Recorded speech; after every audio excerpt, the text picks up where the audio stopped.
What's up, everybody? This is another episode of the Now Mind You podcast, Combat Edition. We are your hosts. I'm Matt, I'm Bryce. and we are without TJ again this week. Scheduling conflict, stuff like that. Maybe he just don't fuck with us. I don't know. But we are gonna go ahead and go forward. We had UFC Ribas versus Namajunas. It was a fight night out in Vegas. Had a pretty decent card, very competitive card, I would say. Well, I don't know if I would say competitive, but I would say everybody came to play. Yep. It was is that fair, Bryce? Is that fair to say? Oh yeah, it's clearly tax season. Niggas need bonuses. Damn. Well, Yeah.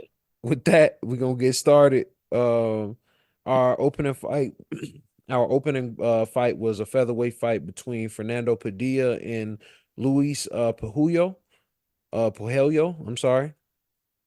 Luis, uh, he this was actually his debut in the UFC coming off of the Contender Series. Won a fight on the Contender Series back in August of last year, via TKO. So this was his first fight, um, coming in. And then on the other side, we have Fernando. Fernando has been in the UFC for a little bit. Hold on one second. Let me just pull my notes up. I apologize. Fernando's been in the UFC for a little bit of time.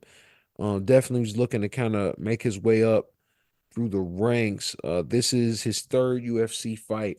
He did not, in fact, come from a Contender Series, anything like that, but he did debut last April, um, winning via TKO, and then he lost a decision back in September of last year. So, get two fights in. So this is his first fight since then. Was looking to kind of get back on the horse. And let me tell y'all something. I don't know if somebody said something to him in the tunnel or what, but there was no time wasted. Right away, neither guy was really trying to feel each other out. And very early on, Fernando Padilla was able to put Luis down with a left hook and got on top of him. Basically was able to kind of pin him down and work him with some grappling for a decent amount of time, before Pahuyo was able to get up. And eventually he was sat back down again. And this time when he was knocked back down, Fernando was able to work his way into a choke, and he was able to get the submission off in the first round and lock in a freaky fast finish, and be able to pull off pull off a submission victory. So good for him. Uh, but that was pretty much our first fight. He was able to get that bonus for the submission of the night, from what I understand, with that Darce choke. So, you know, Always good to have a dark stroke. yeah, it was dope, man. It was dope to see him pull it off. Um, but that was pretty much the first fight. Do you have anything you want to add to that, Bryce? Nah, nah. But I'll add no, I'll go into the next one. Okay. You covered that one. So the next fight was a featherweight fight between Billy Quarantillo versus Yusuf Zalal. Um it was for 2 rounds. Zalal won via submission in the second round. Um this wasn't a close fight. I'm gonna say Damn. immediately. No, like Zalal's footwork, and just like being able to time and just clip Billy with the jabs and the cross, like it was fucking beautiful. Um, the just like I feel like Billy was just trying to catch up, and every time he tried to get in there, he'd get caught with something.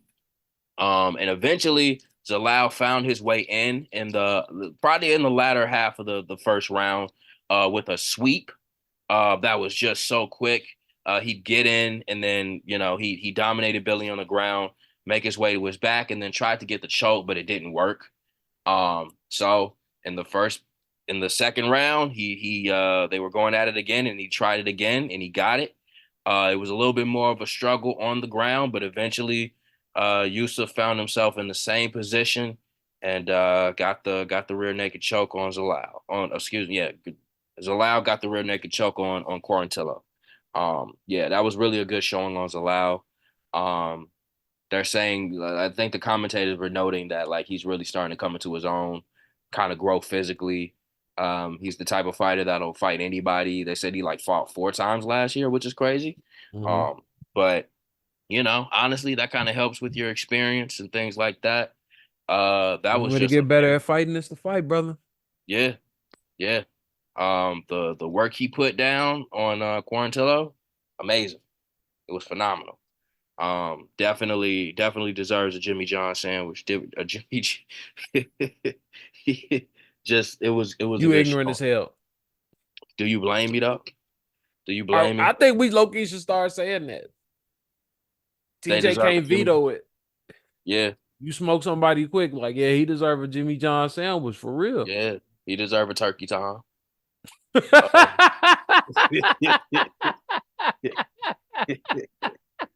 he deserved it. He did his work. Go ahead. Had a sandwiches next to the octagon. Give them that sandwich when once they get called the winner. Go ahead. That's hella marketing. Take a bite of that turkey. Take it.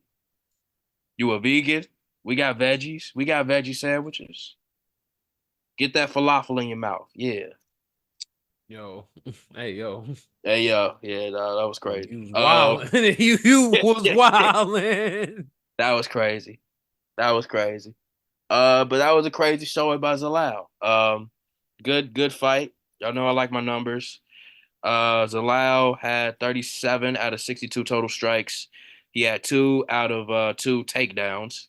As significant strikes, he had 33 out of 56. Billy had 26 out of 74 total strikes, 10 out of 50 significant strikes, and no takedowns.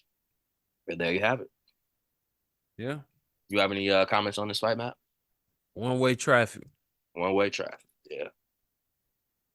One way traffic. Sometimes you see two guys together, and on paper they records look similar, and you like, yeah, that this makes sense. And then you see it, and you be like, Nah. that's crazy. And you know what?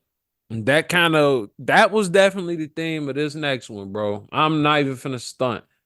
Like, nah, we really need to talk about this. And Yeah, no, let's talk about it. so we had Peyton Talbot versus Cameron Simon. Now, I have never heard of either of these gentlemen. Heard of virtually everybody, literally everybody else on this card I was actually familiar with. These were two guys I was not familiar with. Um, on one end, you have Peyton Talbot. Peyton Talbot is undefeated, pretty much a young prospect, up and comer. Like I said, undefeated. Came into the UFC.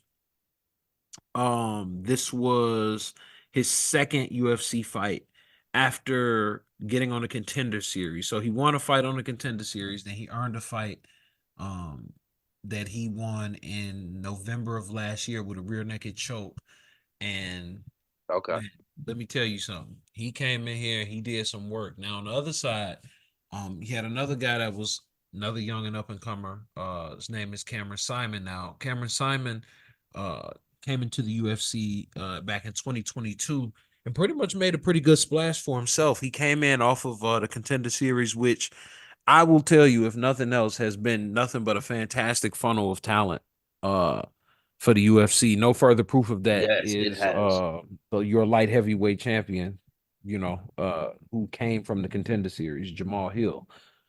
I mean, Yep. look, Sean O'Malley, Contender Series, another champion. So anyway, he came off the Contender Series, made a pretty good splash, getting a TKO victory in his debut. Um, and then he went on to win two more. Only recently, October of last year, he lost a unanimous decision against Christian Rodriguez in a catchweight fight where his opponent actually missed weight. So, something could definitely be said about that. Mm, He didn't lose in fair conditions. I'll give him that, right? okay. Yeah. So he comes into this bout looking to bounce back. And this, as you already know, Bryce, where I'm about to go with this. This was a bantamweight fight, by the way. I forget it. I'm not sure if I mentioned that. Like I said before, one-way traffic, one-way traffic. I am still sitting here in amazement that Cameron Simon did not die after taking that knee to the face. Yeah. Like, let me help y'all understand something. This was a systematic, like you ever hear when they say somebody was like surgical with the way that they fought? that was actually like how this guy fought. And obviously, I'm not trying to get on some bandwagon shit or anything like that.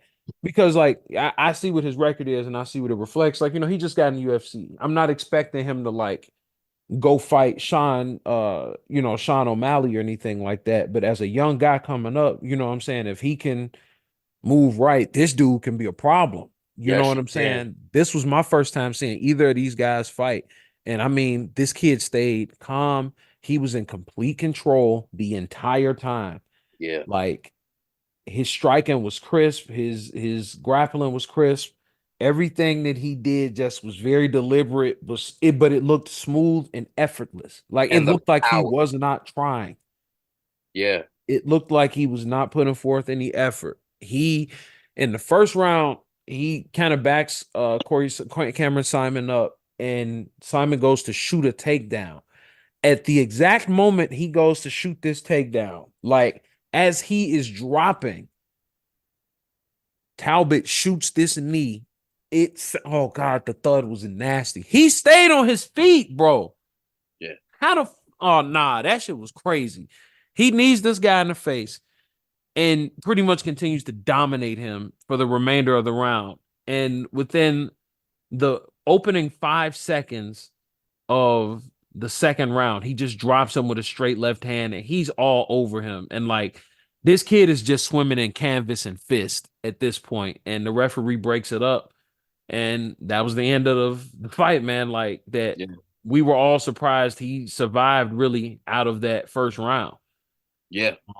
The fact that he was able to come back, I mean, he took a knee, he took a crazy ass hook to the face, he took a head kick, he took a lot of shit in that first round. Like And it really, collapsed. Like he yeah, went down. yeah, he imploded. You know what I'm saying? It was really crazy. Yeah, he just caught my man with a left hook basically when he came in and just put him down, man. It was just a really impressive performance. You know Yeah. what I'm saying? And this is somebody that on paper is on his level. And again, he's for me, I was impressed by him. This being my first time seeing this guy fight. I was really impressed. Bryce, did you have anything you wanted to throw in on there? I just want to say I knew what was up when I saw he had like the hollow tattoo on his fucking chest. I was I like, felt the way. I I ain't felt gonna lie. I I felt felt the that. way. I said, I was like, uh-oh. the Jimmy Johns is speaking to this nigga. Hey, also, just to run it back right quick.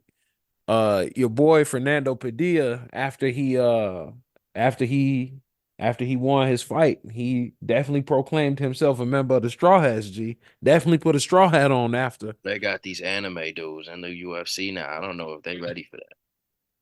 Hey, I don't know if you ready for a person to take like the anime mentality into their training of like I'll train no matter what. Yeah, like I'm not ready for that either. I don't care what happens to my body. Have you ever seen you watch Street Beefs? Yeah, fair play. Have you seen you seen Death Sentence? Yeah. Yeah. Yeah. Let's go. Let's go. It ain't gonna be death sentence. It's actually gonna be somebody that's a problem. But like talking like that in the UFC, oh no, we ain't ready. We ain't ready. Oh man. Or Jimmy Uh, Johns, they gonna have Pokeballs and fucking what are them joints called? Not Pokeballs, the Pokey, just like the little yeah. little cookies. They gonna have them. Yeah. This anime moment has been brought to This you. anime moment. Niggas gonna be Oh. powering up in the fifth round and shit. I can't let this happen. Bryce, I take us into need the next fight. the bonus. Ah!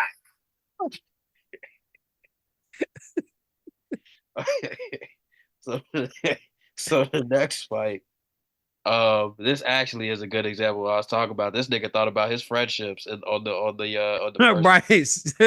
Stop. I'm gonna stop. I'm gonna stop. So look, it was a middleweight bout between Edmund Shabazian and AJ Dobson. You knew what I was talking about when I said that, though. Um, uh, this This was a very close fight. And shouts out AJ Dobson and Edmund Shabazian. They did a great job. AJ especially. Um Shabazian, he just had anime moment. He thought about his family. AJ and them, they were filling each other out, but AJ caught him with a good strike to the face and it dropped him. He was loose in the legs. He was gonna go down, and then of course Edmund said, "Nah, we got to keep to the grappling." So Edmund changed up his strategy, grappled AJ, kept himself safe from the strikes, and then eventually got AJ to the ground, where he did kind of keep a top position and did kind of keep himself safe for a little bit. AJ did try to fight out of it, and they did end up getting back to the feet, where they did get back to striking it. Then again, excuse me, where Edmund caught him and dropped AJ. Um, yeah, it was a short battle. It was very exciting to say the least. Um, it definitely looked like Edmund was going to be taken out, but he came through in the end, man. He really wanted that Jimmy John's. Um, so Get y'all this know I man like a my numbers. sandwich. Edmund, one knockdown, of course. Uh, 31 out of 51 total strikes, 27 out of 43 significant strikes, and one out of three takedowns. AJ, zero knockdowns, 20 out of 54 total strikes, 15 out of 46 significant strikes. No loss for any of them. I mean, AJ lost, but it was a strong loss, if that makes sense. Well, I mean, he did get knocked out, but the Damn. fact that he not, but like the fact that he stunned him, like it was very clear that Edmund had to change up his strategy. He wasn't gonna throw hands with, I get what you're saying. Yeah.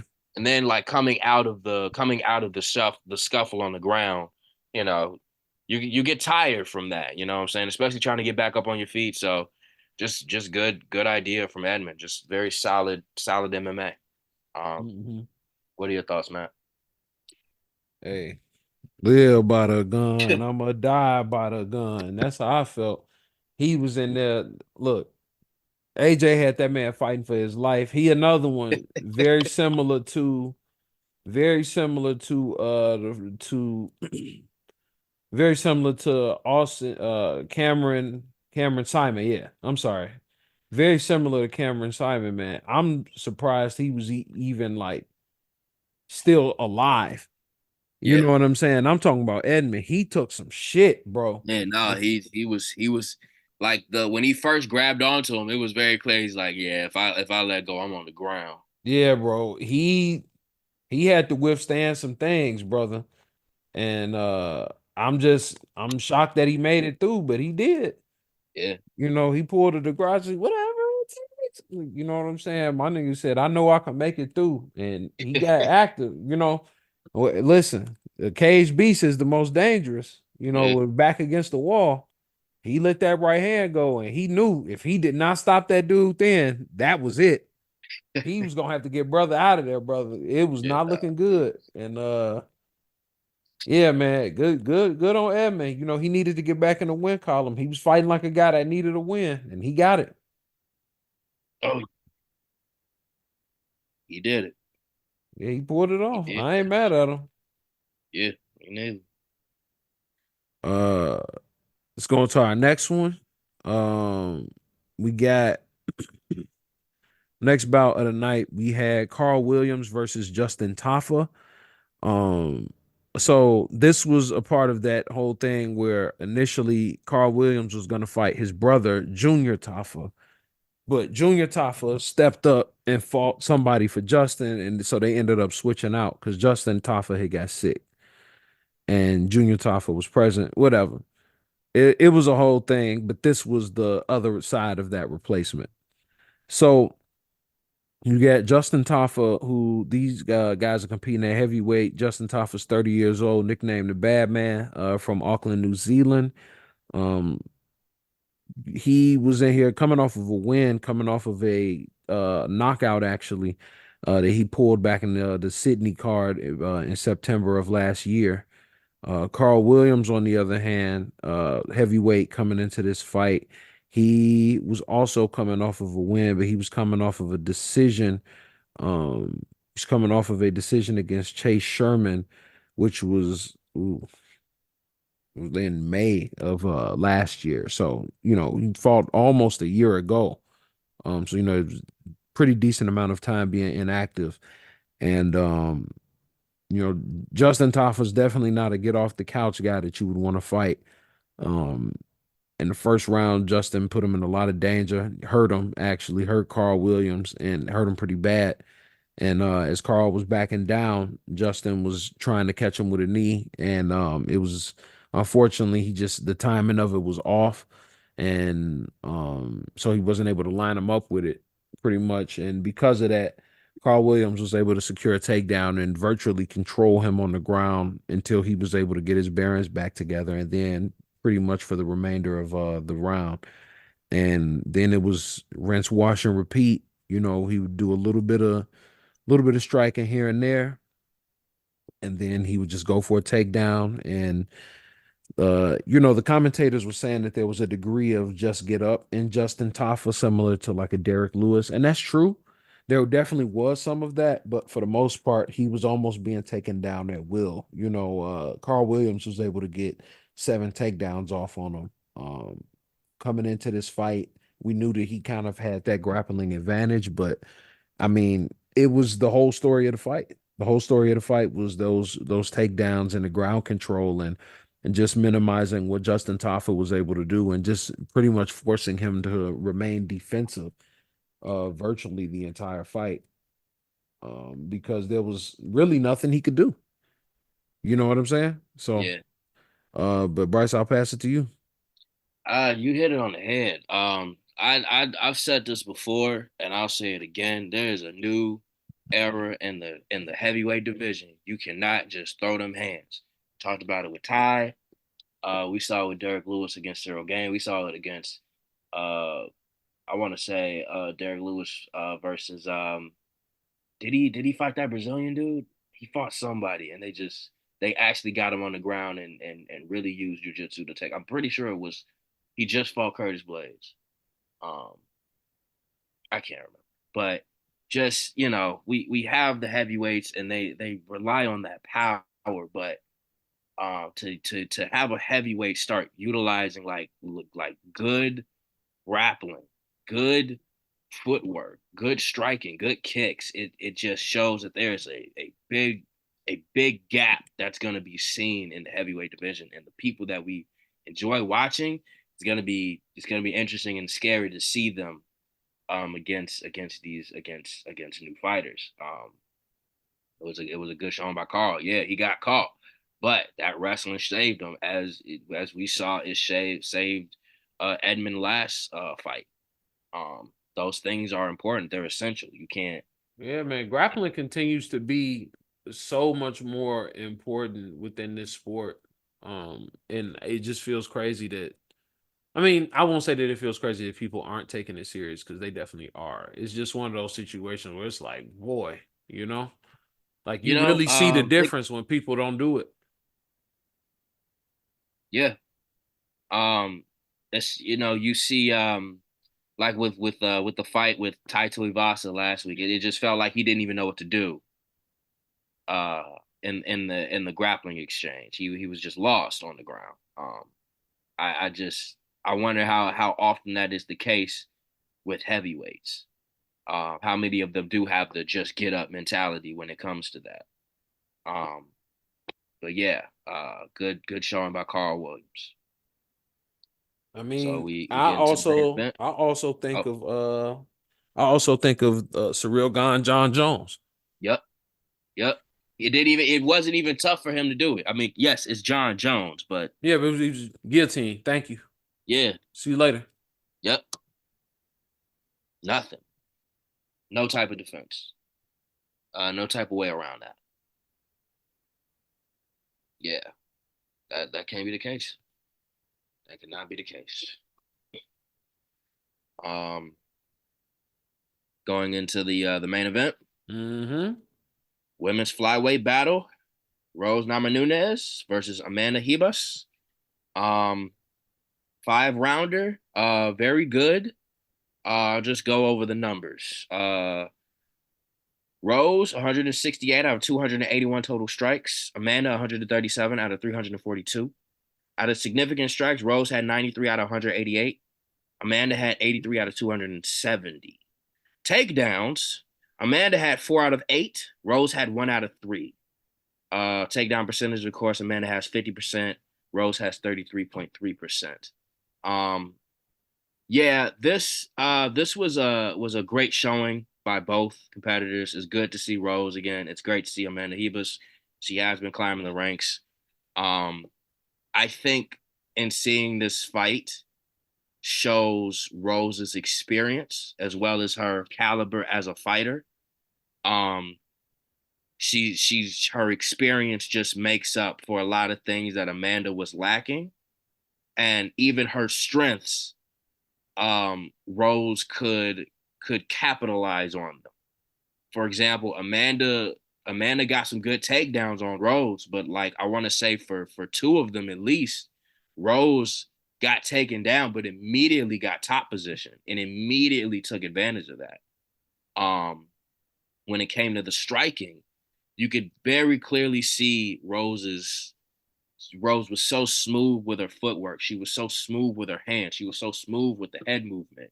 While Amanda's a little bit more frantic and random, which could be at your advantage, but with Rose was able to just kind of pick it apart, and you could see her catch Amanda so clean, or like a Amanda's like punches just completely grazing past. Like, don't get me wrong, Amanda did a great job, and for the fact that she did a great job against Amanda Nunes, I mean, excuse me, against Rose Namajunas, says a lot.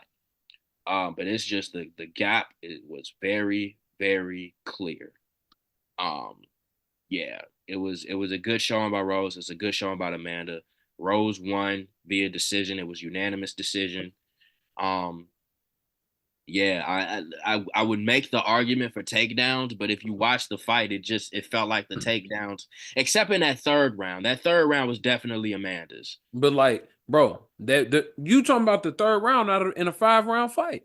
Yeah, yeah, You every other like in the first round, she took her down. What happened? She rolled her right over, yep, and then she was on her back for the remainder for the remainder of the round. And yep. like, I get the mental thing of doing the hands up stuff, but like, I ain't gonna lie, it irritated me to it's like you finish that round on your back for like Yep. the last 2-3 minutes, and you get up and put your hands up. Ain't no way. Yeah, ain't no way. Like, listen, it's mindset and everything. I love Amanda Ribas, to be honest. I think she's dope. Yeah. Like, we are fans of her on this show, but like, I don't know. That's just like personal tick shit that I just be having a problem with when people do that. But it's really whatever. Yeah. Um, Go ahead. overall, I think it was just like you said, their levels. You know what I'm saying? I think we really did very thoroughly see uh an experience difference. This is a former world champion. Like, this is a person who's been here, who's been at the level, who's already achieved what Amanda Ribas is trying to do. And she's, And Rose has done it twice. She's done two yeah, times over what you are in the current pursuit of. And you know what I'm saying? That this win would have been huge for her had she been able to pull it. But the experience was just very clear. The footwork was so different between the two. Uh, the striking was really unpredictable from Rose, and she was really, even though she didn't really go for takedowns, it felt like Rose just adapted to the fight. She took the fight however it came to her. yep, And it felt like, Amanda was just trying to make something happen. I have nothing bad to say about anything Amanda did. I thought she performed actually really well. You know what I'm saying? She was very tough, which, and I'm not even saying that to say like she was taking a lot of strikes. I'm saying mentally, it's got to be tough to have your game plan and different things not working and to stay the course. And there were times that she was getting her strikes off, and she was doing her work. But I mean, they look like they was in two different battles at the end of the fight. yep, And that was, a lot of what she was doing just wasn't working. And like Bryce said, not to really sound like a broken record, but a lot of it is just like their levels. And as far as the levels are concerned, like you really see the difference. This was a very, like, very clear visual difference.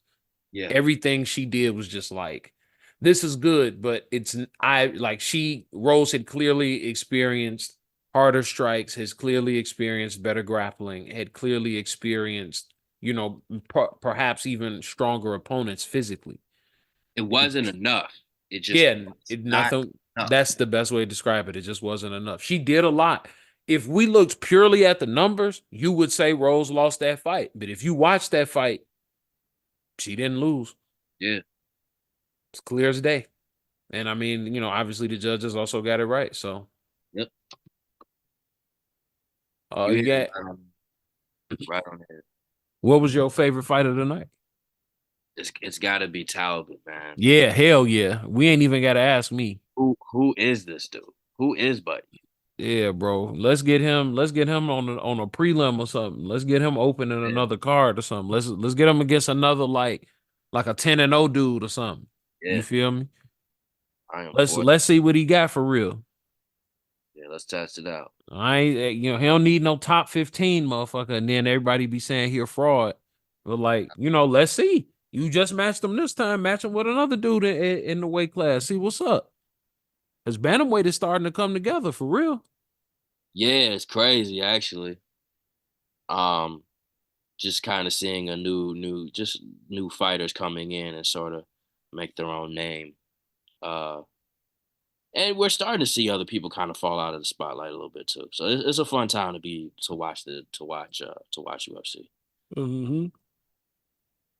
All right. Well, with that, next week, what we will be covering for you guys, we'll be covering another UFC fight night, UFC on ESPN, Blanchfield versus Faro. Oh, It's Aaron Blanchfield versus Manon Faro. The co-main event is Vicente Luque and Joaquin Buckley. That's gonna be crazy. that's gonna Um, be crazy. Oh, Thank you guys so much for rocking with us. You can follow us all on social media. You can follow me at Matt Hambrick. That's MATTHAMBRIC Bryce. you can follow me Ashe underscore onto. That's AXE underscore ONCA. And where can they find TJ? You can find TJ at Tuss4 underscore skate. That's TUSS4 underscore SKATE. And you can follow us at Now Mind You Podcast, wherever you like to get your podcast and wherever you like to get your social media. Thank you guys so much for rocking with us. This has been so fun. Hopefully TJ will be back with us again next week. Yep. And you guys be safe. Peace out. Peace.